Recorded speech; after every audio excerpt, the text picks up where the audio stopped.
A voz do cidadão. A voz do cidadão. A voz do cidadão. A voz do cidadão. A voz do cidadão. A voz do cidadão. A voz do cidadão. A voz do cidadão. Boa tarde, cidadãs e cidadãos. Acabaram de sair os números lamentáveis, não é? De um recorde de 564 expulsões de servidores públicos federais no ano de 2011, no ano passado, a maioria relacionada a casos de corrupção, e se trata de um número oficial da própria CGU, que é a instituição de Estado que exerce o controle sobre a administração pública, né? Vale dizer que esse número equivale a mais de 1,5 funcionário público do Executivo expulso por dia em 2011, e que foi acrescida em 8,25% os casos, né, de expulsões no âmbito do Poder Executivo em relação ao ano de 2010, não é? Quando foram 521 casos de servidores expulsos, em 2011 564, como eu disse, né? Ao todo, desde 2003, só nos últimos 2 governos, 3.533 servidores federais sofreram esse tipo de punição por expulsão do serviço público, a bem chamado do serviço público, né? Vale aqui a seguinte comentário, a seguinte reflexão.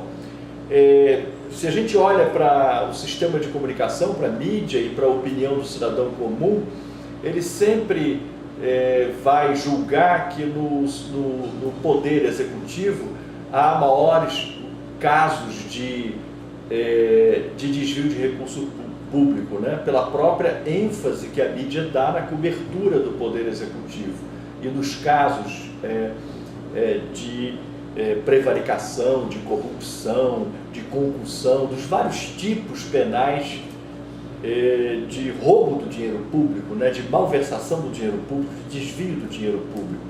Agora, no Poder Legislativo, a cobertura é um pouco menor, na medida em que o Poder Legislativo não executa o orçamento, a execução do orçamento é do Poder Executivo, né? E no Judiciário é quase nenhuma, como se realmente não houvesse corrupção no Poder Judiciário, como se não houvesse corrupção no Poder Legislativo, não é? Não é porque há um montante maior de execução orçamentária no Poder Executivo que não haja corrupção nos próprios recursos que são administrados pelos tribunais, pelo Poder Judiciário, pelas Assembleias, pelo Congresso Nacional do Poder Legislativo, né? E então, o que ocorre? Ocorre que se o Brasil tem evoluído na penalização desses delinquentes, tem exatamente no Poder Executivo. Ao contrário do fenômeno de mídia, do que aparece, que quase não há esses casos, porque não há apuração, não há um órgão de controle, ou pelo menos o órgão de controle do Poder Judiciário hoje está sendo questionado no próprio Supremo, né? E no Poder Legislativo o controle é muito menor, né? Portanto, é bom nós atentarmos para o fato de que o fenômeno de apuração e penalização do desvio do dinheiro público é um fenômeno que não é igual para o chamado, entre aspas, governo, né? Mas temos que analisar esses números, vis-a-vis a apuração e a condenação nos 3 poderes da República. É essa reflexão que eu queria que fosse feita pelos nossos seguidores hoje. A voz do cidadão. A voz do cidadão. A voz do cidadão. A voz do cidadão. A voz do cidadão. A voz do cidadão. A voz do cidadão. A voz do cidadão.